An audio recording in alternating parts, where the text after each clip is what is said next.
مریم نواز حاضر ہو پہ نون لیگ کے لوگ ضرور انتظار کریں۔ عمران خان صاحب کے لیے خوشخبریاں بھی ہیں، بڑی دھوئے دار قسم کی کورٹ پروسیڈنگز ہیں۔ ISI کا نام بار بار لیا گیا ہے، ان کے نمبر سے واٹس ایپ کال آئی، کہا گیا کہ درخواست واپس لے لیں، احمد فراد واپس آ جائے گا۔ جج صاحب نے سیکرٹری دفاع کا نام لے لیا، سیکرٹری داخلہ کا نام لے لیا، وزیر دفاع، وزیر داخلہ، وزیر اعظم، کابینہ، DG ISI، DG MI، army chief تک نہیں گئے۔ السلام علیکم ناظرین، میں ہوں منصور علی خان، اپنے ڈیجیٹل چینل کے اوپر آپ کو خوش آمدید کہوں گا۔ ناظرین، پچھلے 12 سے 24 گھنٹے میں جو ڈیولپمنٹس ہوئی ہیں اس کے بارے میں تفصیل سے بیٹھ کے بات کریں گے۔ کل میں صرف ہمارا ایک پوڈ کاسٹ سامنے آیا تھا، ویلاگ نہیں کر سکا تھا میں، کچھ مصروفیات بھی تھیں۔ اس کے بعد طارق بشیر چیمہ صاحب کے حوالے سے وہ جو پوڈ کاسٹ تھا، بہت سے لوگوں نے اس کو سراہا، آپ کا فیڈ بیک بھی آیا۔ آپ کا فیڈ بیک اچھا ہو برا ہو ہمیشہ سر آنکھوں پہ ہوتا ہے، اور ہمیں یہ فیڈ بیک دیتے رہا کریں۔ انشاءاللہ آنے والے سنڈے کو، جو نیکسٹ سنڈے ہوگا، اس پہ بھی ہم آپ کو ایک سرپرائز دیں گے، ایک اور پوڈ کاسٹ بھی آ رہا ہے، تو اس کے لیے بھی خاص طور پہ نون لیگ کے لوگ ضرور انتظار کریں۔ بس میں صرف اتنا سا ہنٹ دوں گا۔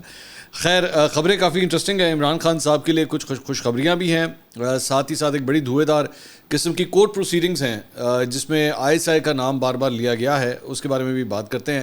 اور مریم نواز کو جناب کہہ دیا گیا ہے کہ جناب مریم نواز حاضر ہو۔ یہ معاملہ کیا ہے، اینڈ تک اس ویڈیو کو ضرور دیکھیے گا، چینل کو سبسکرائب کرنا مت بھولیے، بیل آئیکن پریس کیجیے، اگر آپ کو ویڈیو پسند آئے اسے لائک کا بٹن ضرور دبانا ہے، اور آپ نے شیئر ضرور کرنا ہے۔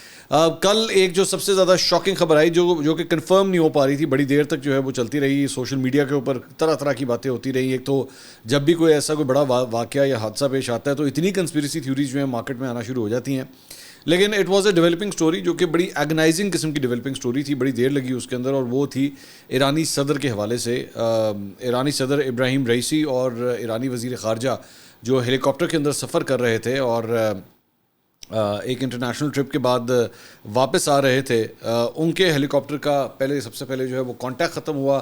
اس کے بعد اس کو ٹریس کرنا بہت مشکل ہو گیا تھا، کیونکہ موسم بڑا خراب تھا، دھند تھی، جس کی وجہ سے جو امدادی سرگرمیاں تھیں وہ نہیں ہو پا رہی تھیں، ٹریسنگ جو ہے بڑی مشکل ہو گئی تھی۔ پھر اس کے بعد پتہ لگا کہ اس سلسلے میں ڈرونز بھی جو ہیں وہ اڑائے گئے تاکہ ان کو ٹریس کیا جا سکے۔ اس کے بعد ہیٹ سگنیچرز کے ذریعے اس اسپاٹ کو ٹریس کیا گیا جہاں پہ اس ہیلی کاپٹر کا کریش ہوا تھا، اور الٹیمیٹلی جب ٹیمز وہاں تک پہنچی تو پھر جو ایک سب سے جس چیز کا ڈر تھا وہی کنفرمیشن ہوئی کہ ہیلی کاپٹر جو ہے وہ کریش کر گیا، اور اس کے اندر جتنے افراد سوار تھے سب اس کے اندر جاں بحق ہو گئے۔ اور یہ تبریز سے 100 کلومیٹر دور ایک اسپاٹ تھا جہاں پہ یہ واقعہ پیش آیا ہے۔ اب ایران کے اندر اوبیسلی پاکستان کے اندر زیادہ اس لیے بھی یہ بات جو ہے وہ زیادہ کنسرننگ اس لیے تھی کیونکہ ایرانی صدر ابھی صرف چند ہفتے پہلے ہی پاکستان آئے ہوئے تھے، اور یہاں پہ وہ مطلب اسلام آباد میں بھی تھے، اس کے بعد لاہور بھی آئے، اور اس طرح مطلب آل اوور پاکستان ان کو بڑا زبردست قسم کا ویلکم کیا گیا، اور اس کے بعد یہ حادثہ جو ہے پیش آتا ہے۔ تو ظاہری بات ہے کافی کنسرن ہے، پاکستان کی ڈپلومیٹک کمیونٹی کے اندر بھی جو ہے وہ کافی کنسرن پایا جاتا ہے اس افسوسناک خبر کے اوپر۔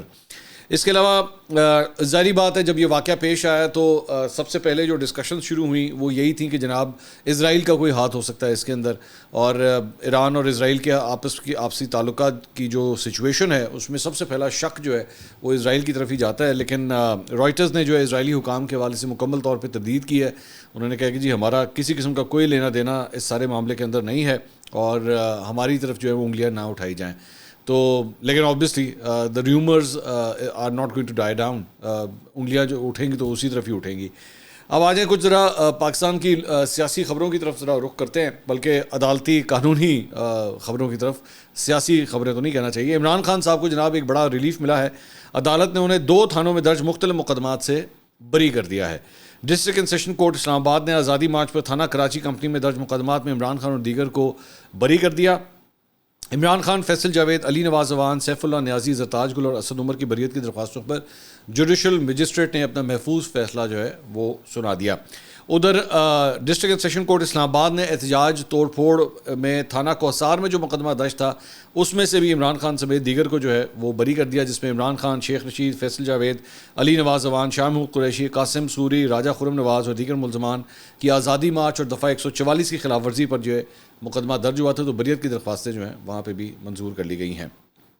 اس کے علاوہ اسد عمر صاحب جو ہے وہ میڈیا سے آج گفتگو کر رہے تھے، تو ان سے جب صحافیوں نے گفتگو کرنے کی کوشش کی تو انہوں نے آگے سے کہا کہ آج تم سب ادھر آئے ہوئے ہو، اصل کیس تو اسلام آباد ہائی کورٹ میں لگا ہوا ہے، ہو سکتا ہے آج اسلام آباد کی 3 سیٹوں کے MNA ہی شام تک بدل چکے ہوں۔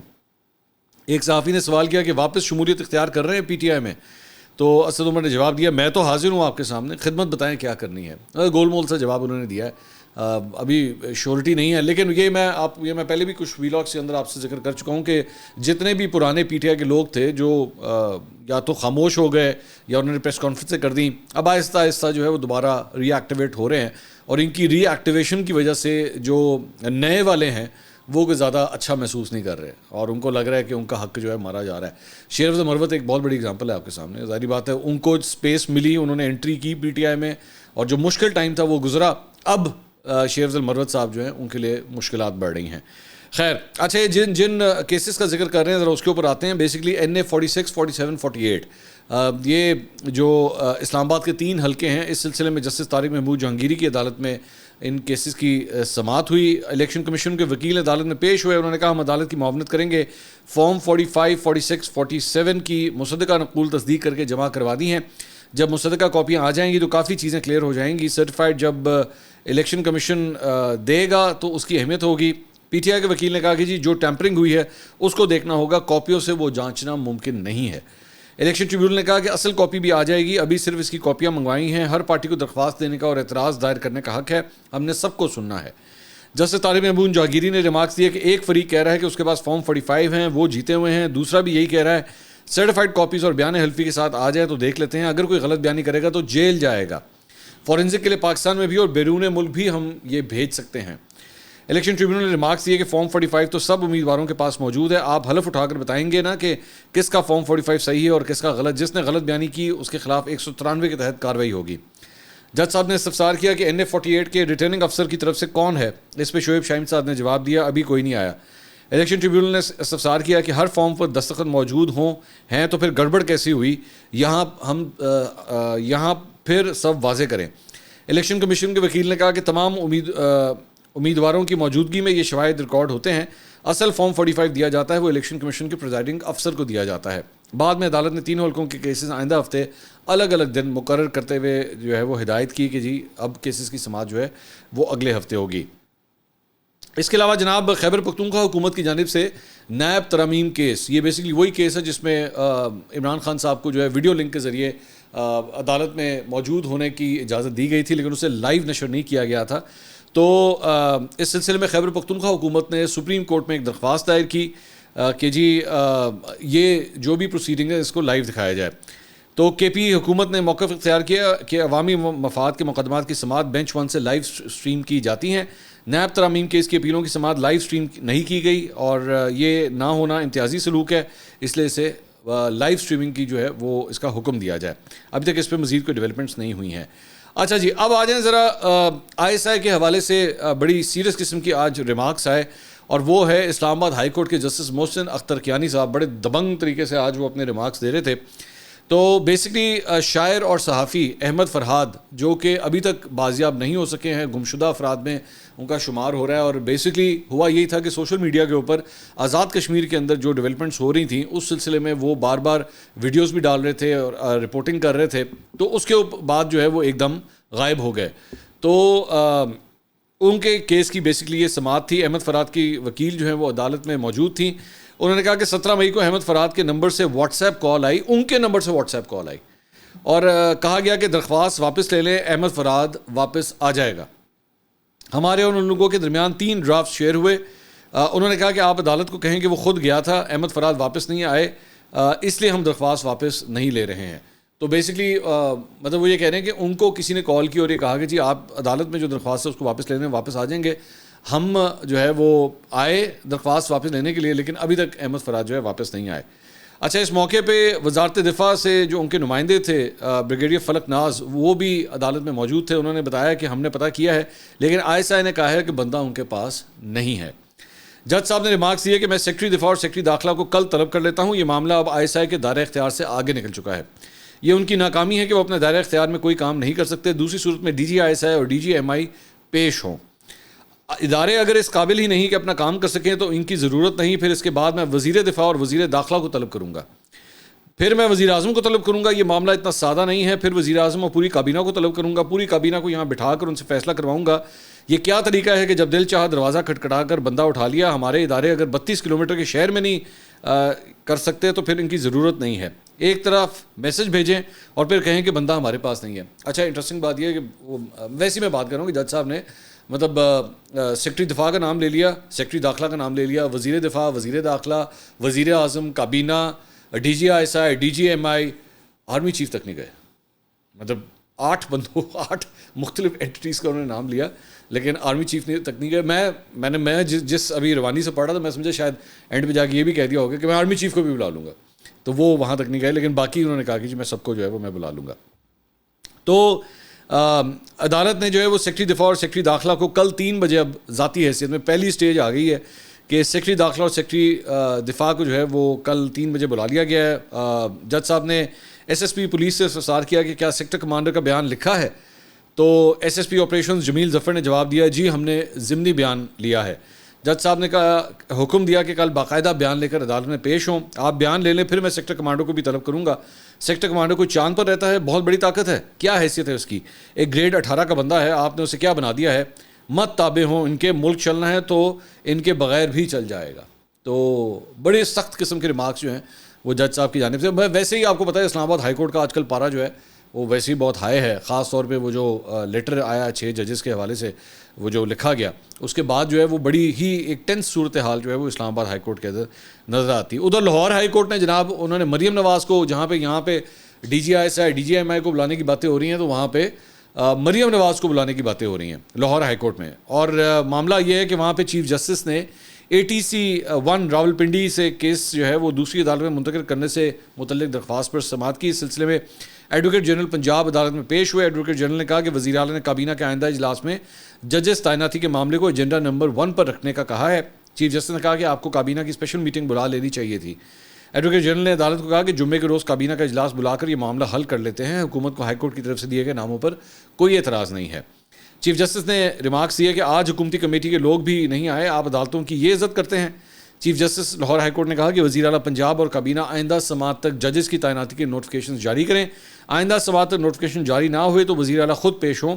بعد میں سماعت جو ہے 24 مئی تک ملتوی کر دی گئی. تو بڑے سویر قسم کے فائر ورکس جو ہیں وہاں پہ نظر آئے ہیں. دوسری جانب کچھ صحافیوں اور اینکر پرسنز کے حوالے سے بھی ایک نئی ڈیولپمنٹ ہوئی ہے.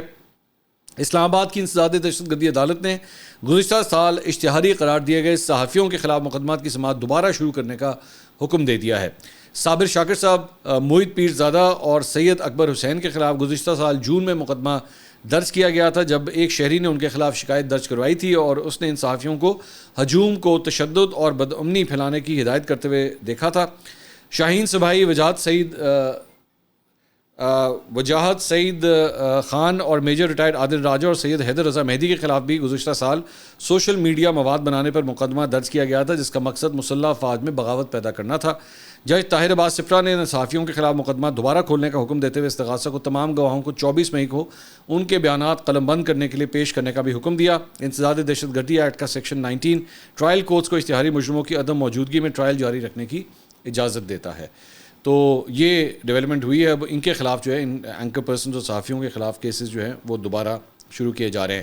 دوسری جانب جناب کل سابق وزیر اعظم آزاد کشمیر سردار تنویر الیاس کو گرفتار کر لیا گیا تھا اور ان کو بیسیکلی خاندانی جائیداد کے تنازع کی وجہ سے جو ہے وہ گرفتار کیا گیا تھا. ہوا یہ تھا کہ یہ گئے تھے وہاں پہ سنٹورس اور وہاں پہ کسی دفتر کے اوپر جو ہے وہاں پہ کافی توڑ پھوڑ وغیرہ بھی کی تھی. تو اس سلسلے میں تھانہ مرغلہ کے اندر جو ہے وہ ایک مقدمہ درج ہوا تھا. اس سلسلے میں انہیں گرفتار کیا گیا. آج ان کو جب عدالت میں پیش کیا گیا تو وہاں پہ انہوں نے بتایا کہ ان کی سائڈ نے بتایا کہ جناب ہماری صلح صفائی ہو گئی ہے, جو مدعی پارٹی ہے اس کے ساتھ ہمارا معاملہ جو ہے وہ طے ہو گیا.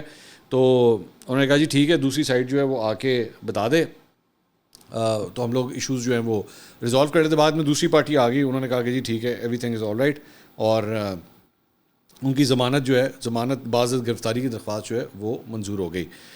دوسری جانب سردار تنویر الیاس کے ڈسٹرکٹ جوڈیشل کمپلیکس پیشی کے موقع پر ویڈیو بنانے پر پولیس اور سردار تنویر الیاس کے سٹاف نے صحافیوں سے بدتمیزی اور ہاتھا پائی کی. پولیس اہلکاروں اور سردار تنویر الیاس کے سٹاف نے صحافیوں سے موبائل فون چھین لیے اور ویڈیوز بنانے سے منع کر دیا. اب بندہ پوچھے کہ بھائی سردار تنویر الیاس صاحب کون ہیں, کیا ان کی ویڈیو کیوں نہیں بنائی جا سکتی؟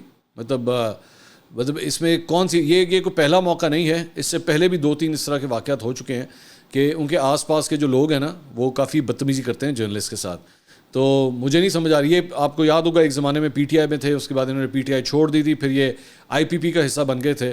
تو یہ سلسلہ ان کے ساتھ جو ہے وہ اسی طرح ہی چلتا جا رہا ہے. اچھا جی, اس کے علاوہ اور بھی کچھ امپورٹنٹ ڈیولپمنٹس ہوئی ہیں. وہ یہ ہے کہ جناب حلقہ NA 148 میں کل ضمنی الیکشن تھا. کافی دنوں سے اس کی بڑی اسٹرانگ قسم کی کیمپیننگ جو ہے وہ چل رہی تھی. پی ٹی آئی کے بہت سے لوگوں نے جو ہے جا کے اس حلقے کے اندر جا کے کیمپیننگ میں حصہ لیا تھا. ملکہ بخاری جو کہ پہلے پی ٹی آئی میں ایکٹیو نہیں تھیں, اس کے بعد اب ریسنٹلی دوبارہ ایکٹیو ہو گئی ہیں, وہ بھی وہاں پہ گئیں. فواد چودھری وہاں پہ گئے. اس کے ساتھ ساتھ اسی حلقے سے جو دوسرے دیگر مطلب جڑے دیگر حلقے ہیں, وہاں سے بھی پی ٹی آئی کی لیڈرشپ نے آ کے کافی اس کو پرسو کیا. بیسکلی یہ یوسف رضا گیلانی صاحب کی سیٹ تھی جو انہوں نے ویکیٹ کر دی تھی, چونکہ وہ سینٹ کے اندر جو ہے وہ چلے گئے تھے. تو یہاں پہ ان کے بیٹے, ان کے صاحبزادے جو ہے وہ ضمنی الیکشن لڑ رہے تھے, اور وہاں پہ سنی اتحاد کونسل کے امیدوار ملک تیمور الطاف جو ہے وہ ان کے خلاف یہ الیکشن لڑ رہے تھے. انہوں نے ہی ملک تیمور نے ہی پہلے یوسف رضا گیلانی سے بھی الیکشن لڑا تھا, اور چند ووٹوں سے وہ ہار گئے تھے یوسف رضا گیلانی صاحب سے. تو اب دوبارہ ضمنی الیکشن میں وہ کھڑے ہوئے تھے. جو رزلٹ سامنے آیا ہے اس کے مطابق علی قاسم گیلانی نے 85,863 ووٹ حاصل کیے ہیں, یعنی اپنے والد صاحب کی سیٹ کو سیکیور کیا ہے, اور ملک تیمور نے 52,354 ووٹ حاصل کیے ہیں. تو اس مرتبہ ایک زیادہ بڑی لیڈ سے جو ہے according to the official result تقریباً 33,000 ووٹوں سے انہوں نے ان کو شکست دی ہے. لیکن اس ایشو کے اوپر جو ہے بیرسٹر تیمور ملک جو ہے وہ گفتگو کر رہے تھے, بلکہ ان کی ویڈیوز بھی کافی بعد میں سامنے آئیں, جس میں وہ کہہ رہے تھے کہ جی میں امیدوار ہوں, میں آر او آفس کے باہر کھڑا ہوں, میں آر او آفس کے اندر جانا چاہ رہا ہوں, لیکن مجھے جانے نہیں دیا جا رہا, اور میرے بغیر ہی جو ہے وہ یہ کاؤنٹنگ کا پروسیس جو ہے وہ چل رہا ہے, اور شدید احتجاج ان کی جانب سے کیا گیا. اچھا, بالکل کچھ ایسی ہی صورتحال جو ہے وہ مہر بانو قریشی جو شاہ محمود قریشی کی صاحبزادی ہیں, وہ بھی جب ہمارے پاس یہاں پہ پوڈ کاسٹ کے لیے آئی ہوئی تھی تو انہوں نے بھی بالکل یہی بات کہی تھی کہ جی ہمیں آر او آفس کے اندر نہیں جانے دیا جا رہا تھا, اور کاؤنٹنگز جو ہے وہ ہمارے بغیر ہی ہو رہی تھیں. تو یہاں پہ بھی جو ہے وہ کچھ ایسی صورتحال ہوئی ہے. لیکن اب اس ساری چیزوں کے بعد ایک بڑا منفرد ریکارڈ گیلانی فیملی کے پاس آ گیا, اور وہ یہ ہے کہ 3 بھائی جناب اب قومی اسمبلی کے ممبر ہیں. تینوں ظاہری بات ہے پیپلز پارٹی کے ٹکٹ کے اوپر ہیں, اور ایک بھائی جو ہے وہ پنجاب اسمبلی کے اندر ایم پی اے ہے, اور والد صاحب جو ہیں وہ سینٹ کے اندر چیئرمین سینٹ ہیں. تو 4 بھائی جو ہے وہ اسمبلیوں کے اندر پہنچ گئے ہیں, اور والد صاحب جو ہیں وہ سینٹ کے اندر ہوتے ہیں. اچھا جی, اس کے علاوہ پنجاب میں جناب ایک شدید گرمی کی لہر جو ہے وہ جاری ہے, اور اس کی وجہ سے اسکولوں میں بھی جو ہے وہ چھٹیاں اب 25 مئی کو دینے کا فیصلہ کر لیا گیا ہے, کیونکہ پریڈکٹ یہ کیا جا رہا ہے کہ ٹیمپریچر جو ہے وہ 44, 45, 46 بھی ٹچ کر سکتا ہے. آج بھی بلکہ کافی زیادہ گرمی تھی, تو اب سکولز جو ہیں ان کو بھی تھوڑا سا اور جلدی چھٹیاں دینے کا فیصلہ کیا گیا ہے, اور 25 سے 31 مئی تک جو ہے انہیں بند رکھنے کا کہا گیا ہے. اور موسم گرما کی اب تعطیلات جو ہیں 1 جون سے ویسے شروع ہوں گی, لیکن پھر بھی کچھ سکول جو ہیں وہ پہلے سے ہی بند کر دیے گئے ہیں. جہاں پہ اسکولوں اور کالجز کی بات ہو رہی ہے, تو ایچسن کالج کے جناب نئے پرنسپل کی اپوائنٹمنٹ ہو گئی ہے. ان کے سلسلے میں کل بورڈ آف گورننس کا اجلاس ہوا, تقریباً کوئی 2.5 گھنٹے کا وہ اجلاس تھا, اور اس کے اندر ڈاکٹر MS تراب ان کو فائنلائز کر لیا گیا ہے ایک نئے پرنسپل ایچسن کے طور پہ. تراب صاحب جو ہیں وہ پہلے بھی خود بھی اولڈ ایچسونین ہیں, اس کے بعد لمز میں وہ پڑھا رہے تھے, غالباً اکنامکس وہاں پہ وہ پڑھا رہے تھے. اور اس کے علاوہ میرے پاس جو خبر آئی وہ یہ تھی کہ ان کے علاوہ 2 اور کینڈیڈیٹس کو شارٹ لسٹ کیا گیا تھا. ایک ہے بلال احسن ملک, اور ایک میتھیو ڈی, مجھے پورا نام نہیں یاد آ رہا, وہ میڈرڈ میں کسی اسکول کے پرنسپل تھے وہاں پہ. تو ان 3 لوگوں کو شارٹ لسٹ کیا گیا تھا, تو اس میں تراب صاحب کا نام جو ہے وہ فائنلائز کیا گیا ہے. بلال احسن ملک جو ایک اور کینڈیڈیٹ تھے اس معاملے کے اندر, وہ بھی لمز کے اندر ہی پڑھا رہے ہیں, اور وہ بھی اولڈ ایج سونیئر ہیں, بلکہ وہ میرے کلاس فیلو بھی ہیں. تو ان کا نام بھی جو ہے وہ شارٹ لسٹ ہوا تھا. تو لیکن قرعہ فعال جو ہے وہ تراب صاحب کے نام نکلا ہے. یہ ذہن میں رکھیے گا کہ ایچسن کالج میں بڑی کنٹروورسی کے بعد اب اس نئے پرنسپل کی تعیناتی ہو رہی ہے. اس سے پہلے جو پرنسپل تھے وہ چھوڑ کے چلے گئے, اور معاملہ جو ہے اس کے اندر اس وقت کے جو گورنر پنجاب تھے بلیغ الرحمان صاحب, انہوں نے احد چیمہ صاحب کے جو صاحبزادے تھے ان کے لیے ایک اسپیشل قانون پاس کیا تھا, اور اس کی وجہ سے جو ہے وہ جو پرنسپل تھے وہ کافی ناراض ہو گئے تھے, اور احتجاجاً انہوں نے استعفیٰ دے دیا تھا. وہ پرنسپل تو خیر اب چھوڑ کے چلے گئے ہیں, وہ پاکستان ہی چھوڑ کے چلے گئے ہیں. تو البتہ وہ جو قانون تھا وہ اب ویسے ہی اس کو جو ہے وہ نافذ کر دیا گیا ہے. وہ جو گورنر صاحب نے اپروو کیا تھا اسے نافذ کر دیا گیا ہے, لیکن احد چیمہ صاحب نے اس وقت اعلان کیا تھا کہ جی مجھے اس کے ثمرات نہیں چاہیے. میں اپنے آپ کو اس میں سے وڈرا کرتا ہوں. دیکھیں اب نئے پرنسپل صاحب آئے ہیں, وہ اس انسٹیٹیوٹ کو آگے کس طرح لے کے چلتے ہیں. اگلی ویڈیو میں آپ سے دوبارہ ملاقات ہوگی. اللہ حافظ.